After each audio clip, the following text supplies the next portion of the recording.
रक्षाबंधन आबि गेलै हँ, बहिन सबके बड़ आशा लागल छी। से गीत सुनी।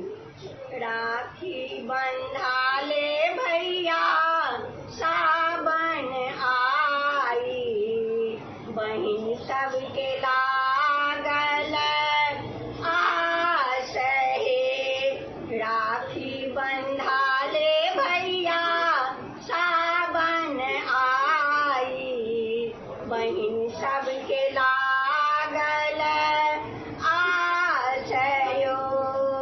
राखी बंधाले भैया सावन आई, बहिन सबके लागल आस यो। प्रेम के डोरी में प्रेम भरल अछि, बहिन सबके अछि आशीर्वाद यो। रेशम के डोरी में प्रेम भरल अछि, बहिन सबके अछि आशीर्वाद यो। राखी बंधाले भैया सावन आई, बहिन सबके लागल आस यो। राखी बंधाले भैया सावन आई, बहिन सबके लागल आस यो।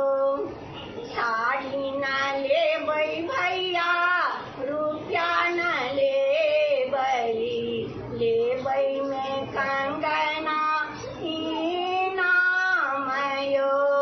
साड़ी न लेबै भैया कपड़ा न लेबै, लेबै में कंगना इनाम यो। राखी बंधाले भैया सावन आई, बहिन सबके लागल आस यो। जुग जुगे जीवा तू बहिनी के भैया, बहिन सबके पूरत आस यो।